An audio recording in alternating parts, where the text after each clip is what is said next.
Okay, it's great to see you all here tonight, so many of you. It's a great honor to have Etienne Zak visiting the U of A and talking to us about his work this evening. His accomplishments are far too numerous to list here in a comprehensive manner, but I hope this condensed version will give you a sense of the unusual scope of his achievements to date. Etienne's solo exhibitions include 2016's Those Lacking Imagination Take Refuge in Reality at the Esker Foundation in Calgary. He's held 10 solo exhibitions at Equinox Gallery in Vancouver since 2005. Other solo highlights include the Musée d'Art Contemporain to Montreal, the Bergen Kunsthal in Norway, the Torrance Art Museum in California, and the Thomas Dane Gallery in London. From a very long list of group exhibitions, highlights include O Canada at Mass MoCA, and It Is What It Is at the National Gallery of Canada. His work has been written about in Art Forum, Border Crossings, and Canadian Art, and reproduced in numerous exhibition catalogs. Etienne won first prize in the 2005 RBC painting competition, and has had numerous Canada Council project and travel grants since. His work is held in many collections, including the National Gallery of Canada, the Vancouver Art Gallery, the National Fine Arts Museum of Quebec, and the Glenbow Museum in Calgary. He received his BFA and MFA from Concordia University and Emily Carr Institute of Art and Design. So please join me in welcoming Etienne Zak.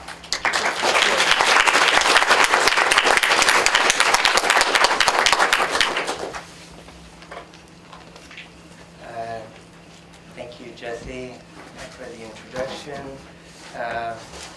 Thanks for coming to this talk. I'm looking forward to meeting some of you. I'm doing studio visits tomorrow. And first time in Edmonton. Yeah, it'll be great to be here. It's great to be here. So I'm going to read a bit, and I'm going to also comment. And so first I'd like to start by, so that this presentation is not an attempt at advancing any kind of academic theories, as you will notice quite quickly, or about positioning my work in any kind of way or inserting it in any kind of historical context. This is a glimpse of how I operate, how I think, and loosely navigate eclectic interests of mine, and make links between the realities we inhabit. And so this presentation will follow, first and foremost, some of the motifs and ideas that have fed my work since 2003, and collectively enabled me to conceptualize and make my current work. So, for the purpose of this talk, I won't focus so much on the sort of real painting aspects, but I decided to more focus on the ideas. So what I've done is I've taken my current work and went down through sort of bigger aspects of the work, all the way down to 2003. So I will really focus on ideas, but I also want to acknowledge that, you know, it's not just about the ideas. There's a lot of poetry in the images and the way I work, and not everything could be explained logically or by using language. But in this context, I'm asked here to use language to explain my work. So I'm focusing on ideas. So this talk is it's non-chronological, and it's a path through works of mine, and it highlights a kind of the cosmology and the ideas that I draw on. So this image is from the Esker Foundation last summer. And so there's a few installation views. There's a series of collages that I'll go through also later on. So I have a few installation shots. And so the paintings of books and documents. So for the purpose of this talk, I'm gonna call these book paintings. Okay, so just make it short. So the paintings of books and documents is a body of work that I initiated in 2013. The stacks of paper, accumulated notes, papers, or bound books are motifs I began working with for their multiple symbolic significance, but also a reflection of my own process of making paintings. here's again, so we borrowed some work at Esper from the past 4 years. So, and this is at Equinox Gallery. So my work has always been produced and conceptualized through reading and taking notes, and no visual source material is utilized. So the book paintings at their basis have focused on the physicality of language, idea being that text and written information are made into architecture of sculptural bodies. These paintings set up a context to consider the many ways in which language and its form of architecture define and prescribe our psychological and physical realities. So I could, just a personal example of text and architecture.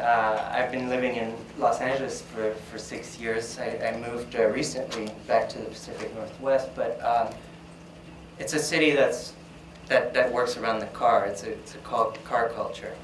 And the very architecture drove me to think about literature a lot more, because you're in your studio, you're in your car, you're at home, you're in your car, you're at the gallery.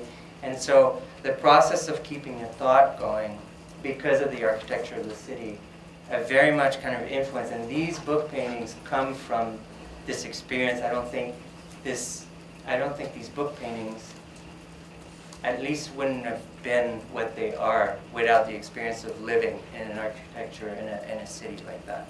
And come back to the idea of architecture too. So in a way, I've been living through literature and writing. So I was more used to walking through a city and the kind of flaneur, sort of circulating in a city where you're walking around randomly. But when you're in a car, it's very different. So I began to be more like what the situationists have called a dérive, which is a randomly kind of going through a city to have a different experience, as cities more and more are kind of capital places where they're laid out to consume. And so this idea of situationist is to circulate the city in a different way. And so I began to kind of dérive, but through literature. And so this talk will be loosely divided into 7 sections, being photography and conceptual influences, Vancouver, painting as technology, history and writing towards text, architecture, veils, and lighting. So in very early on, so this is a detail. So very early on, when I was studying, the influence of photography while in school was quite considerable. A kind of shortcut filter to look at painting. So if we think of, let's say, photography, if you think of Jeff Wall, how he uses, so photography itself, he uses photography itself, it becomes a context to thinking about painting. So he's very interested in the mechanics of painting. So a kind of photography that looks at the mechanics of painting, and this creates a distance to painting itself, where tactility is sacrificed for conceptual, slicker, popper experience of painting. So I was very much kind of looking at painting through these kinds of perspectives. So I was looking at paintings through photos that were looking at paintings, but still wanting to make paintings. So paintings become a kind of caricature or kind of a cartoon. So very early on, early paintings become a depository of information, a terrain, a place, or a context. And completed paintings become unique documents of an idea. And so, for example, this painting is where I used to bank on Burrard Street in Vancouver. Some of these are, I've taken snapshots to remind me of the scene. A lot of them are from memory, and I've done a whole series of paintings like this where something happened. So I wanted to erect some kind of monument. And this is, so the painting at the time is a way to perform some of my ideas and take position inside the canvas.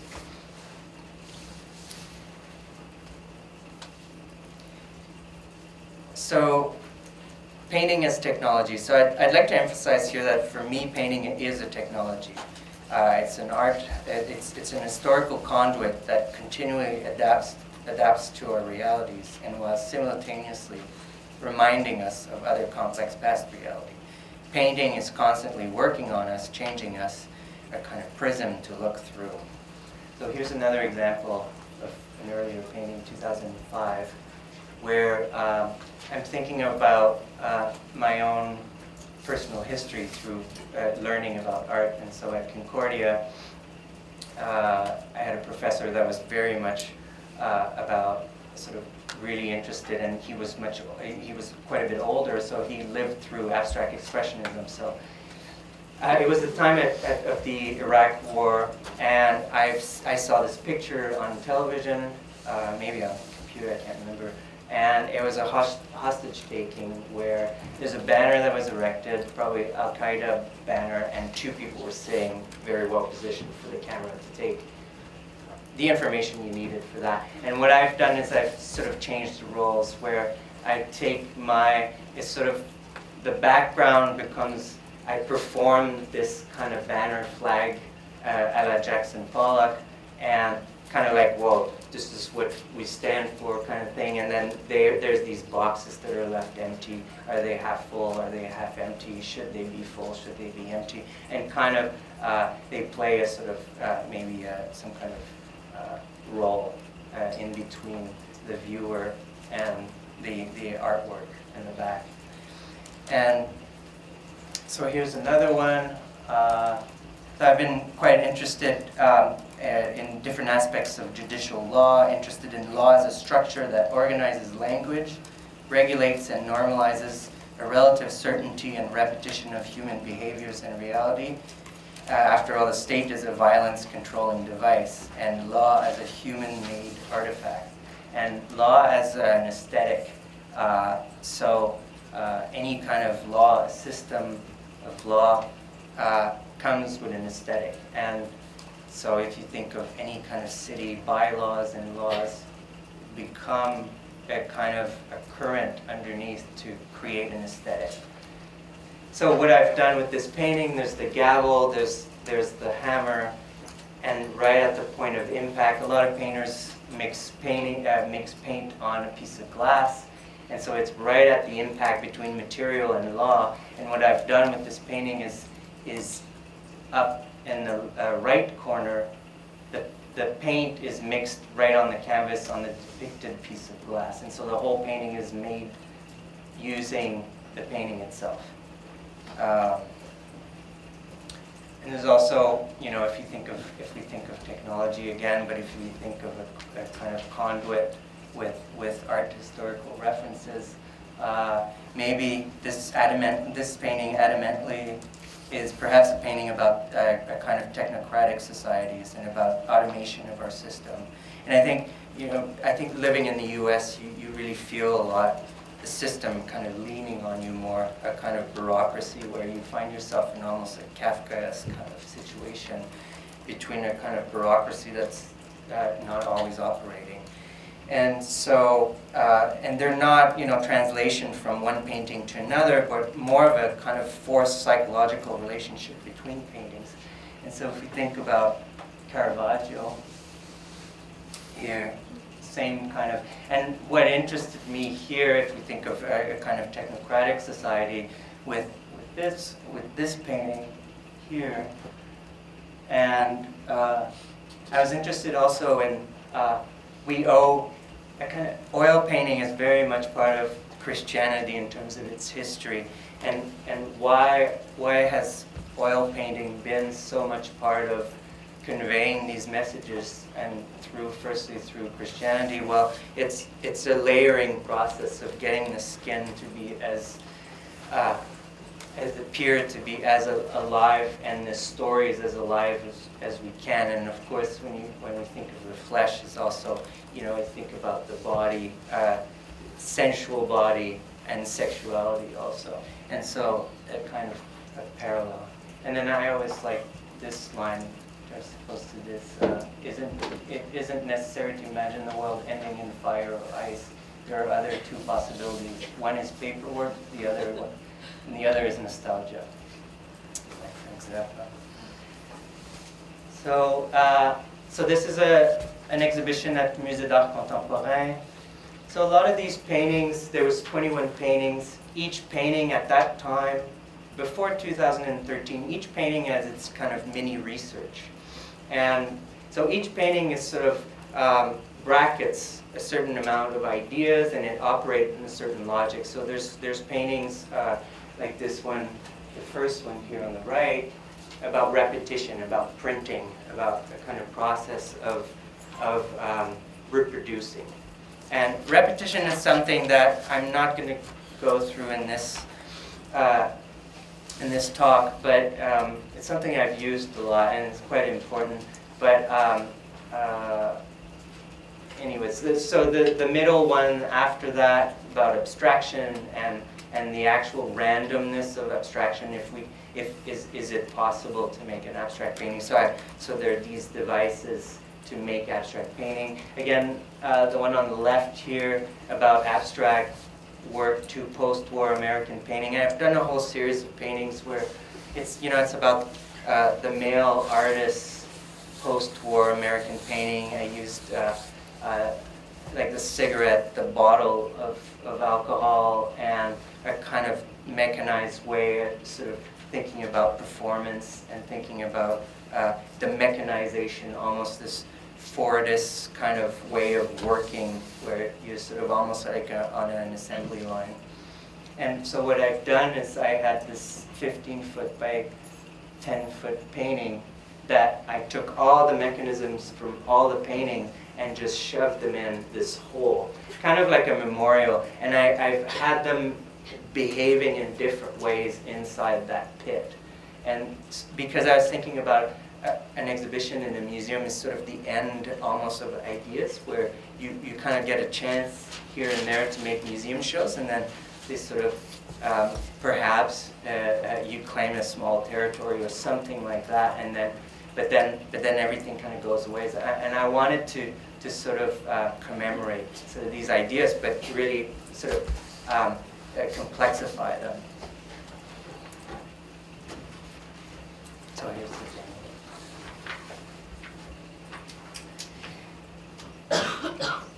And this idea here, early work, 2003, ideas about museology and how we represent cultures and through what framework, and in this case, a kind of architecture. And so there's an interest here in how our collective writing and collective writing of history is shaped. And in a very tangible way, all history is manufactured. So this is an exhibition at Equinox Gallery, 2013. So this exhibition was called Aforementioned, and it was an exhibition that primarily used fiction as a central idea. I depicted invented artifacts, invented history, fragments of all sorts, broken objects, recombined, intermixed, or interrupted narratives. And so it was kind of a concept show where you kind of had a sense of you're not quite sure what you're looking at, but it seems familiar and it seems historical. And so while at the same time of using these sort of fragments of narratives and objects, I was using different kind of paint marks and application that complexify the absorption of a painting. So thinking about materials and technologies of the past. So, for example, early Egyptian sculptures used the punch, and so that's why they kind of looked like as if there's a line going around. So I was kind of interested in this kind of dual aspect of so there's a nice quote here. Richard Wollheim has given the name of twofoldness to the dual aspect of surface and what it contains, and has suggested that it is characteristic of all painting when it's practiced as an art.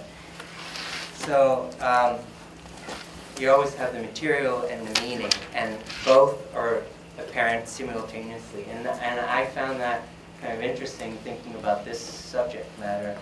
Why do things look a certain way? But here I sort of invented also the mark making, but also the figures. So they kind of look like marble plaster, but the poses are very uncomfortable. 90 degrees, and the painting is really made so that it fits in the box, so very perfectly fits in the box, so that it's nice and tidy, and sort of we can just kind of acknowledge it as what it is, and that's it. And the other aspect of this painting, it sort of acts like a gate, where the negative space, the white space, is actually done at it's the last process of the painting, and so you're not sure if you should be looking at the painting from the other side, so the background becomes the foreground, and I wanted that relationship of a gate or a screen. Here again, a kind of broken narrative where things are just on display, and the composition is pulling the eye different places. And you're constantly forming a narrative, but it's always being interrupted. Here, this simple idea, growing food, so I sort of was thinking about old energies that are buried, and growing food and taking the energy and to consume something else. And so a pan shot, 45 degree, quite almost cinematic, and a lot of transparency where you can see through almost like a rubble or some kind of old city that's been destroyed, and carrots growing. So there's two pieces that bracketed aforementioned the exhibition. There were two pieces that were paperworks like that, or documents. And so it was right after, it was after WikiLeaks and Julian Assange's sort of revelation with WikiLeaks, and Edward Snowden also exposing these sort of secretive programs, the U.S. secretive programs. So, and so it was all of a sudden the idea that every day we find out that we live in fiction. And so you backtrack 8 years, and you notice that these 8 years have been fiction. And so the idea that it's a merging of fact and fiction through which documented history is destined to become redacted history, a reflection of those who write it, and no less a conscious construction than the architecture which I paint. So I'm interested in how the practice of recording history as the process of accumulation, omission, and revision of information parallels the process of making paintings and of thinking through painting. So I think in a time where digital information is uncertain in terms of its permanence, painting becomes an interesting storing device. And there's also how meaning is generated or degenerated. And so the book paintings are an additive series, each one exploring and adding unique facets to matters including institutional power, violence, technology, and language as intrinsic to enforcing these mechanisms. So because of this, I would consider painting writing. So these book paintings perhaps acknowledge text and maybe a language-based conceptual work of the last 40 years, but while staying within the certain parameters of painterly paintings. So there's an interesting example here with art and language, where it's painting that bridged text and architecture. So this series is called Incidents in a Museum, and it's from the mid-'80s. The Incidents in the Museum is a series of 26 paintings, each depicting the architecture space of the Whitney Museum in New York, where the artist fictionalized incidents in the museum's architecture. The museum, the Whitney in this case, is set up as a form of allegory making device. The artist imagined different events, used text on the wall, altered the architecture to resist the condition of the modern museum as an allegory making device. As the artist devised different strategies to break the museum's allegory making force, the artists themselves become trapped in the same condition within their own paintings. After 26 paintings, they find a way out of the museum by obstructing the architecture with a piece of plywood with only a few holes showing the exhibition space behind it. So art and language, they have made a lot of projects where the form is very much part of the project, and I find that exercise quite interesting. So back to the early book paintings. In the early book paintings, the representation of text are only brushstrokes that mimic text. So any kind of transference of information is completely sealed off. By suggesting yet denying written information throughout, the paintings explore an area where written language is either absent or implied, yet communication is pervasive.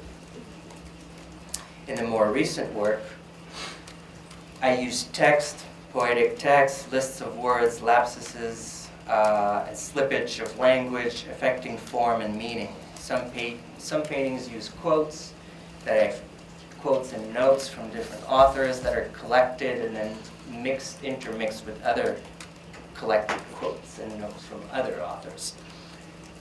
So here you can see there's some writing, and I've been carving in the paint and also just using the paint, sometimes a kind of decal using tape. Here's another one where I'm playing also with the sheen, the sheen of the paint, where sometimes you can see through these redacted areas, and you can see the relief, the history behind it, and sometimes there's more varnish, and so you can see through it, but you can also sort of make your own. So these are a lot of those are famous titles of books, but you can kind of make your own words as you replace vowels and consonants, and they're sort of made to just flip on you all the time. This is another way I've thought about this is double press, and I think this painting says oppressed by facts, liberated by fiction, liberated by facts, oppressed by fiction, and it just kind of keeps repeating. So thinking about this kind of work, one of the marvels of modern painting is that this tension between marking and storing time remains present on its surfaces, since its constituent marks, which are laid down over time, are always simultaneously available to vision. So I thought it'd be interesting to juxtapose this to this painting. So in this painting about mark making and storing or memory. So this painting, Alibi, which is so this painting is based on a fictitious criminal trial. So there's sentences that are written in perspective in the painting, but as the background is laid down, the foreground obstructs it. So simultaneously, the text as well as the marks stored on the painting, so on the background, are being concealed. So there's a double concealment as the text and paint add up on the surface. So this aspect of memory is interesting also for me. I also forget, so I take a lot of notes. I don't associate these notes to specific paintings. In this instance, I can't remember what I wrote, and so all these areas in the back, the text continues, but it's been obstructed by other letters. And the letters are made in kind of two forms, like the old train stations in Europe, where they flip. So meaning is very easily, a C might become an A, and an O becomes an A, and so they're kind of fragile meanings. And so, and there's an interesting book called The Art of Memory, written in 1967. Frances A. Yates, she talks about exactly that. There used to be a way to train memory, and so the whole mnemonic system, where one would be taught to imagine architectures, and there was a certain amount of rules where there shouldn't be there shouldn't be too many pillars, a certain kind of lighting, and this was all imagined in your mind, and you can place objects in different rooms and navigate these rooms to remember certain words. And so it would be used by orators and lawyers to kind of remember things. And this was a real sort of, it was taught as an art. And I find that interesting because when I paint, and I think for this, to a certain extent, when you paint, you kind of have to believe what you're painting. And so I really try and shrink myself into these kind of spaces and try and figure out what is this texture, what is that, what does it feel like, what kind of light, and so you really kind of project yourself in these spaces. So aspects of architecture. This is, I think it's a series of 13 prints that Piranesi did, and they're fictional prisons. And I've always liked these prints, and he's done a lot of sort of older, decaying architecture also. And I'm sure they were quite influential for people like Escher or the Surrealist painters almost 200 years later. And so each painting has its own story. I'm not going to go through it with this one, but you can see the sort of aspects of architecture here.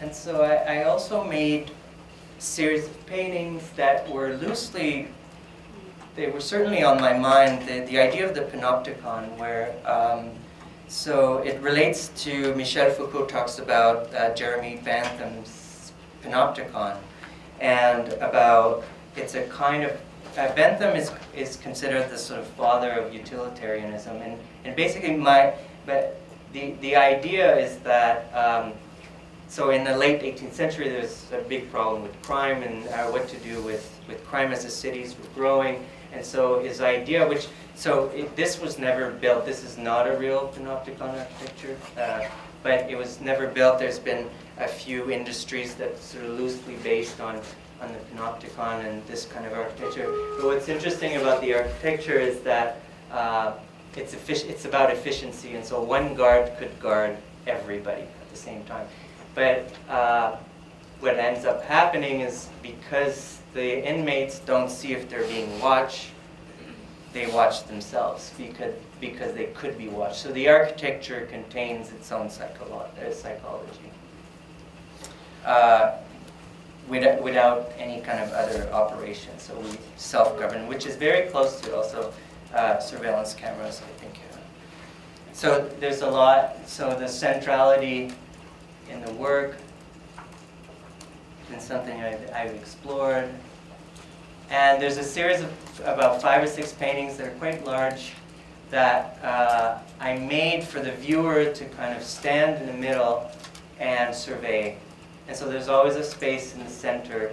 And these are large scale, so they're very much, the books are slightly larger, and so they're at your scale, and so the relationship to the body. I haven't included all of them here.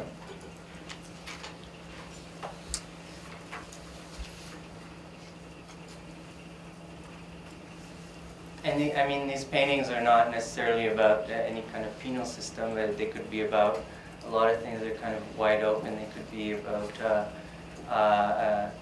areas of interest or study or fields of thoughts and color-coded fields of thoughts or anything like that. But these ideas were certainly on my mind.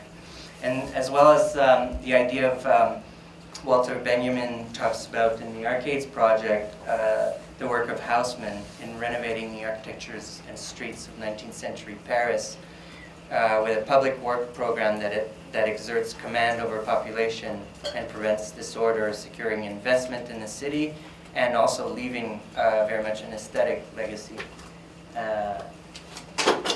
So the medieval streets, which are completely packed, there's a lot of revolts on the street, strip set where the troops can come in and kind of circulate the city. We also have to note that there's a lot of disease and with this small architecture.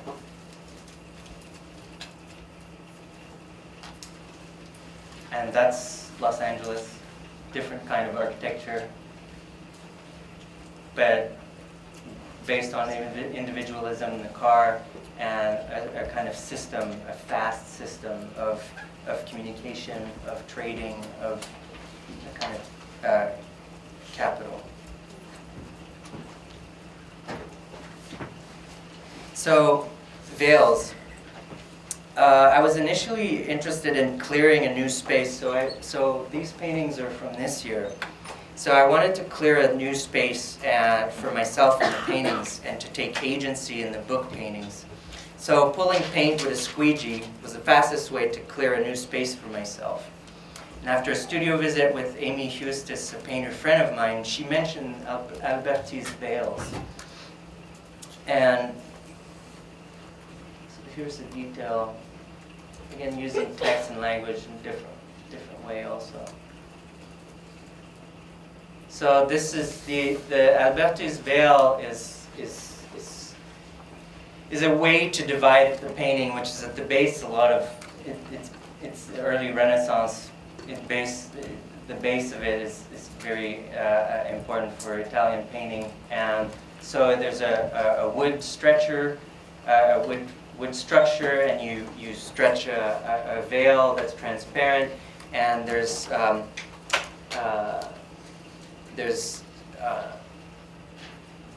so you sew a black piece of fabric or a thread, and you make a grid, and you have your grid also, so you translate. And there's a kind of a vision process where you're always registering with what you're viewing and what you're making. And so I was interested in the veil as an interface to the human, to the world, the sort of intermediary between the world and the artwork. The veil registers nature, maps out outside, a way to systematize painting, translating the world into another surface. I was interested in Alberti's drawing of the veil technology and how it relates to digital relationship to viewing, how it relates to digital image. As we know, the contemporary viewer, or the consumer of digital imagery, is not only in a relationship of viewing, but more in one of selling, as in selling information about yourself while you're viewing. And what kind of aesthetic is that, I asked myself. So this in mind, this might be finished.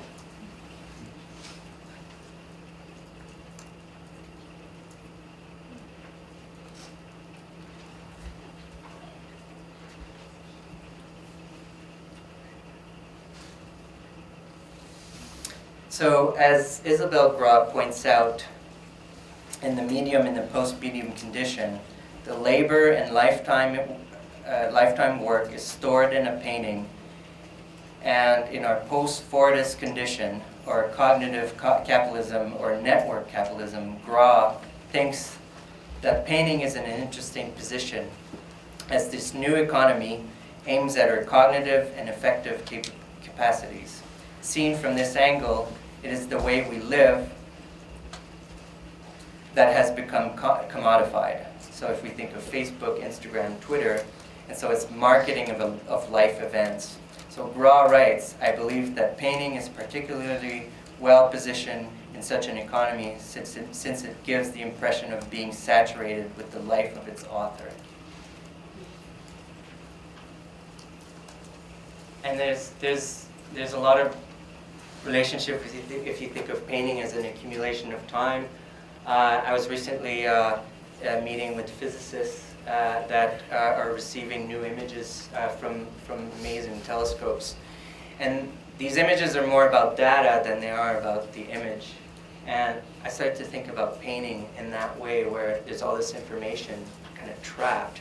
And what's interesting about these the new images with telescopes is that you can read them as data, but you can also make a picture out of them. And then you can kind of choose your image because there's so much information in there. So aspects of lighting. So this is a piece I made in Ireland in 2011. Silent frames. So it's loosely based on editing a 35mm film. And so, again, this repetition, but I use metaphorically the soil. So I kind of depicted a sort of somebody that's dug out these sort of squares, 35mm squares, and threw out all the artifacts, which becomes the frame. And again, these are all invented artifacts. And the thinnest piece of the part of the painting is there's just one layer of color. Color is a bit off here. It's quite transparent layer of red, so there's a lot of bounce through the color to the gesso and back out. And so I painted the whole picture opaque, and then a few inches on the side I used lake colors and quinacridone, so very transparent colors, and remade the whole painting. And so what ends up happening is this strange kind of, you're not sure if you should be wearing glasses to see it, and just kind of questioning new technologies again. And I guess the idea of sort of painting as a technology is, the question is how. So how does it work? And so it's an interest of mine, and who gets to use this technology.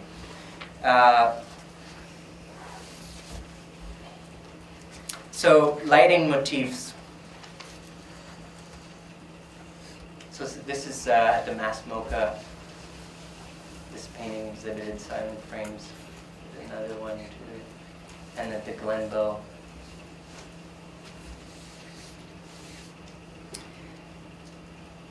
So lighting as a motif and underground scenes have been part of my work for some time and have many art historical precedents. But I thought I would highlight some of the ideas I came across while reading Boris Groys and doing some research on the early Russian futures ideas.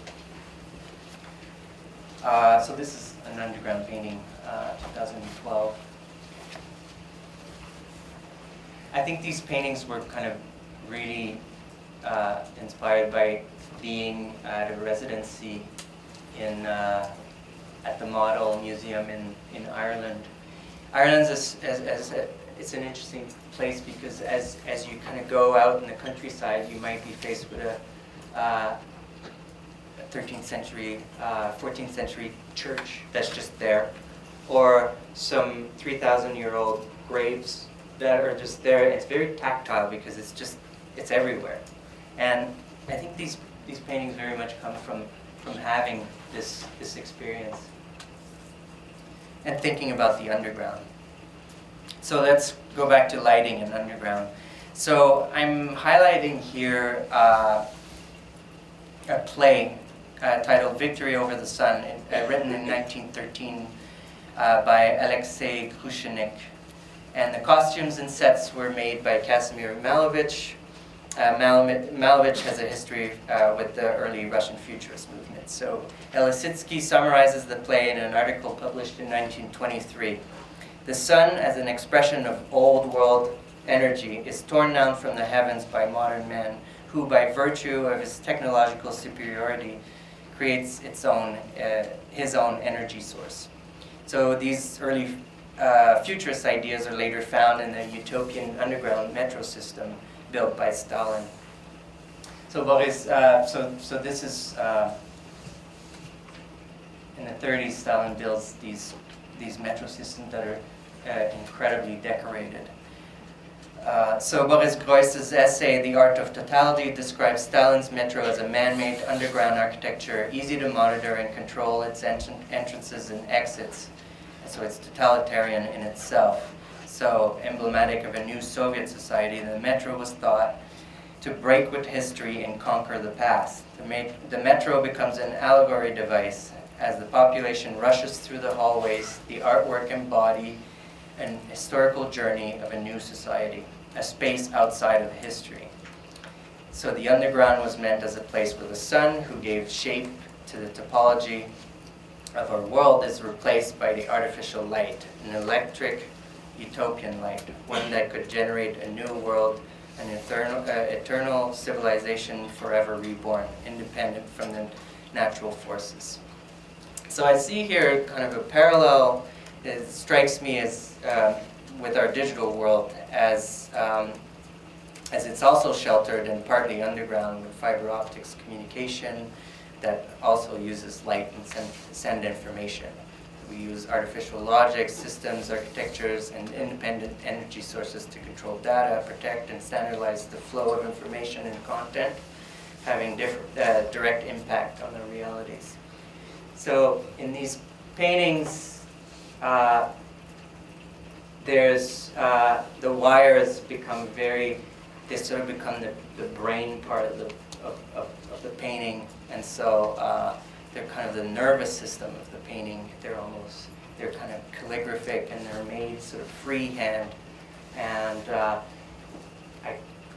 kind of want them to embrace this sort of the physics and the weight of the line and the suspension and gravity that I've laid down in the painting. And so they sort of follow what has been laid down before. And sometimes they suspend in unbelievable ways as well. So here's another one. So I've just kind of isolated certain aspects, say, of lighting. So there's obvious links between the 19th century, 18th and 19th century that I've highlighted, and there's a lot there. And I think there's a really interesting book by Jean-Joseph Gou that talks about this happening of modern painting, where there's three things that happen at the same time. So there's philosophical thoughts that happen where subjectivity becomes a big thing, and stock market also. And so speculative stock market and artwork at the same time becomes there's pushing away from the academic to more of a expression of individuality, and so so there's links. I think we're living through these links, and but in terms of digitization, it's indeed an interesting aspect of this project, but it's more about the effect of material reality and the kind of aesthetic legacy that maybe we can we will all experience. So I brought a few more slides. Some of this work.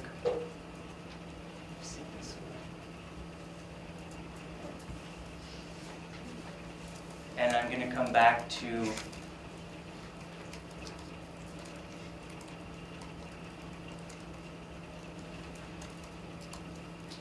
a series of collages that I showed at Esker Foundation. And maybe I'll just say a few things about them. And we can come back to these as well.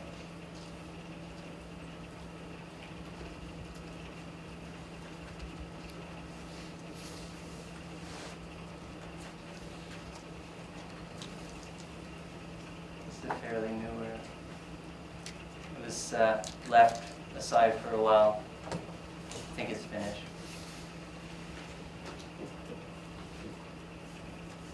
So these collages, there's a series of 10 collages. And we can see there's a detail, although it should be closer. But so I've downloaded a whole bunch of I just found photographs of crowds on Google. So all kinds of historical sources and different centuries, old photos, and different protest marches, victories, stadiums. And so I've been interested in, because looking through books, I mean, obviously it talks about human realities, human experience, and there's authors behind those books.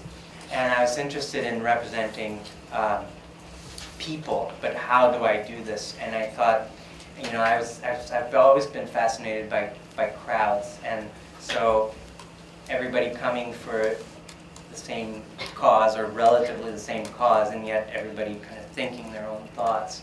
And it's not that often, at least in this part of the world, that we see crowds. It's not a regular occurrence, and it's for certain reasons. I was interested in kind of using that motif. What's interesting too is there's different degrees of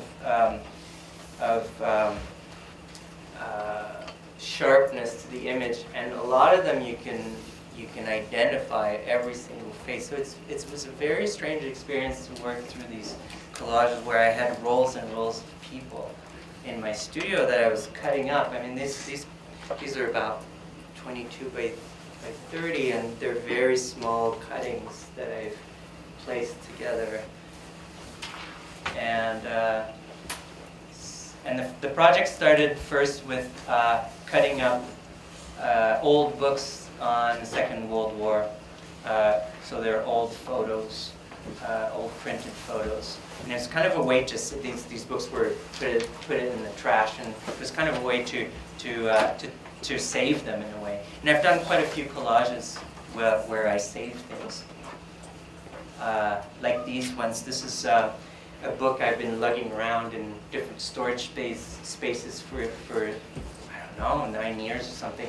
And then finally I had this book on the perestroika and the glasnost period in Soviet Union. So 1980 to 91, there's a thawing of the communist system, and there's an opening to capital, and also a point where people can criticize the system. And I was kind of interested in, so these are posters of that era, so they're very reflective on the society they live in, and a reflection also on the West, we used to say the West. And I was interested in making these collages. Now these are very, I made these this summer, so there's a series of 6 collages now. I'm going to make a series of 11 for each year, 1980 to 91. And I think I'm going to finish, well, this is, I guess it would be a kind of homage to Philip Guston, which has been, you know, it's been quite an influence. And yeah, I was thinking of this a kind of courageous act of considering the politics he was painting, and as an abstract expressionist to start using imagery of more political imagery, and I wanted to bring that back.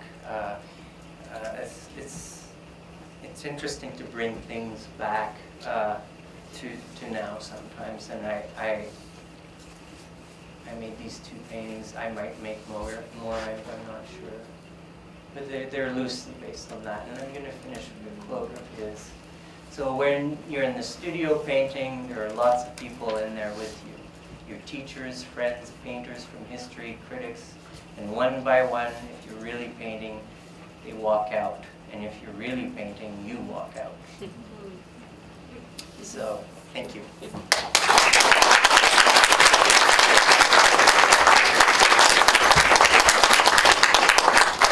So, yeah, I can come back to images if there's any questions, or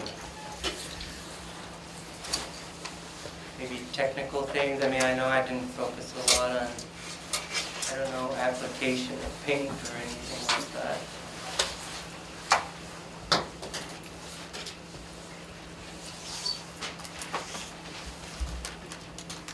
Starting. Okay. So you talked a little bit about doing those collages, right? Mhm. Do you generally use collage, like, you know, you talked about these being invented paintings, right? But what's your process in terms of, say, with the older works, in terms of what you're working from? Is it strictly from your head? Like you the set up little models once in a while? at the very early Yeah, work? Yeah. or anywhere along. Yeah, you know, I made models in the studio for about a year or two, and I really liked making them, but I found it's not really where I wanted to spend time, and I had too many ideas to start making things, and then this relationship of looking and depicting, I find that that's the time that interested me, is that process, and I sort of internalized that and kind of skipped that part. But very much in terms, like I'm trying to imagine still with these paintings. Yeah.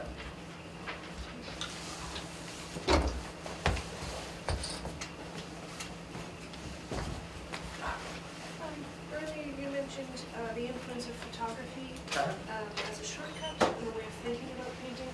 Does that come back into play with the collages?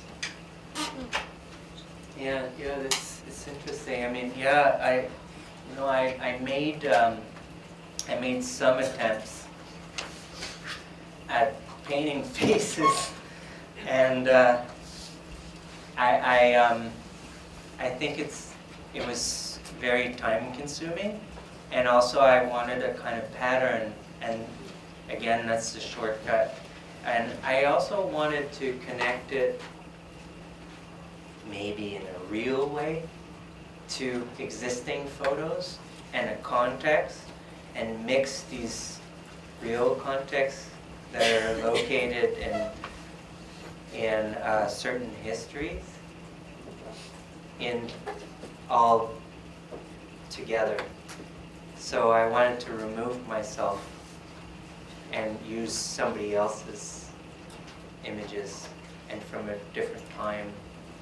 Yeah.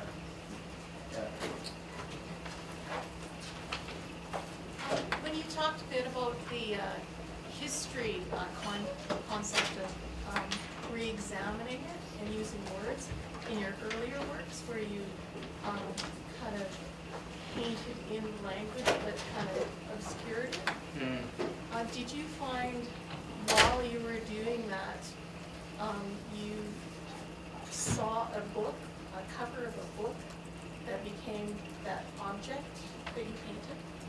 So were they based on that? On real books? Yes, on actual books covers? No, they're usually based on reading. And then, you mean in terms of The visual context of how you manipulated the object and made it into this imaginary landscape. oh, so the images on the book? Yes. Yeah. So yeah, I didn't really talk about that, and so like that, let's say, The or earlier. yeah. I think you know, a lot of. Oh, where was that? Oh, this one, right? No. Well, a lot of these images are made, and the newer, if I'm going to use images, sometimes there's a kind of structure, but they're made kind of randomly. I lay down paint, and I use this very cheap trick, the fanning of paint, and it sort of flattens everything and blurs everything together. But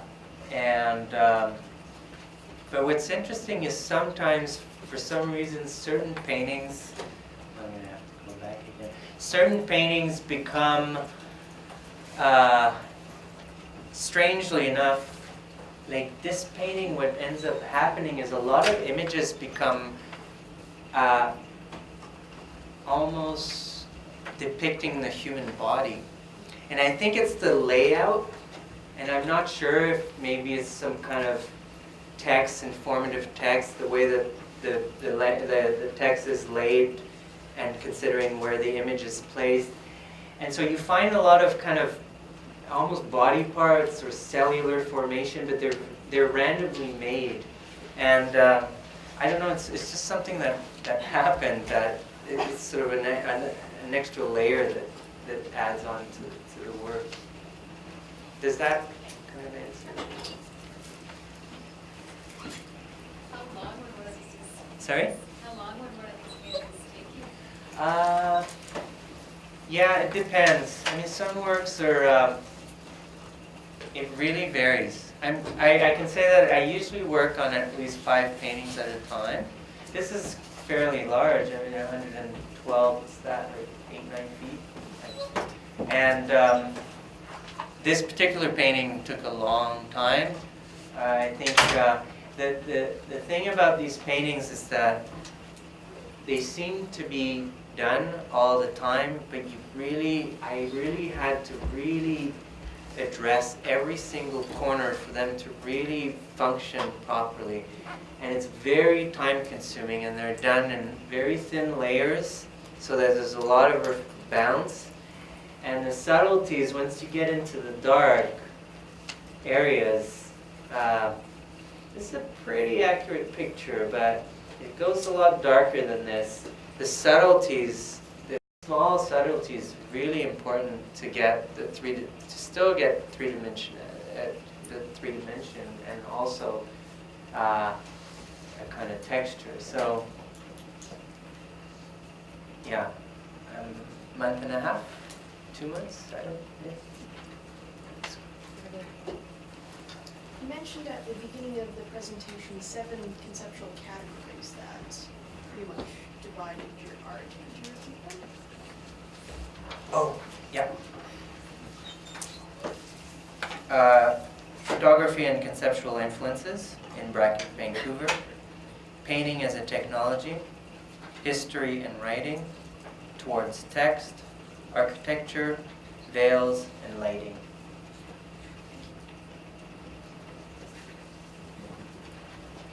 And I would love to have a repetition in there, but I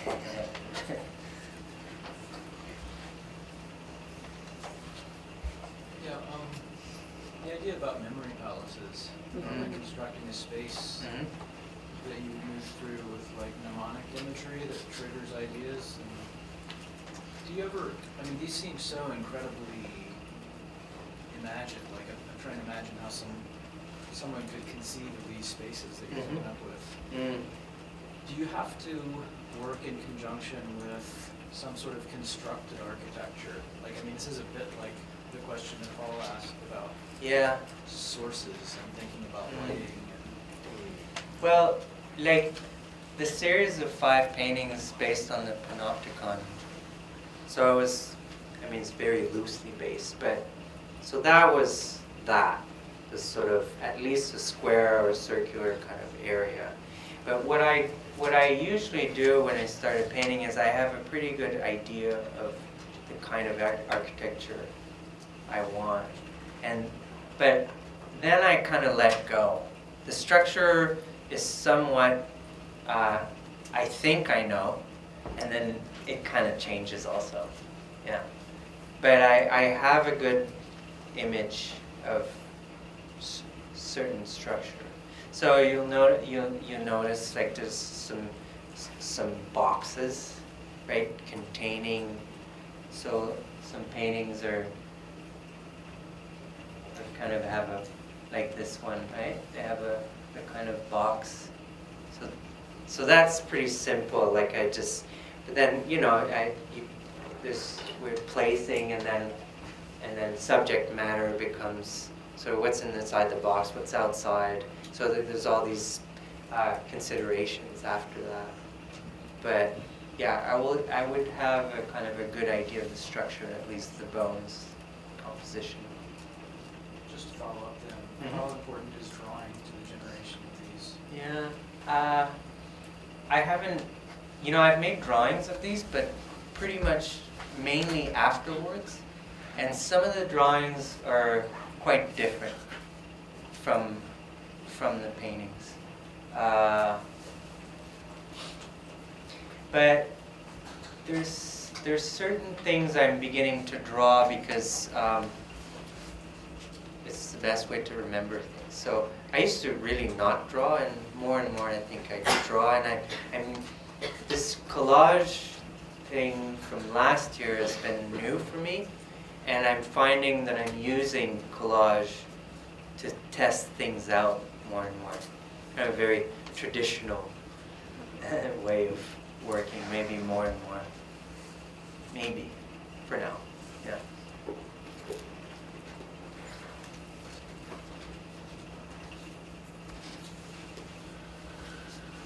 Any last questions? Thanks, Etienne. All right. Yeah, thanks so much.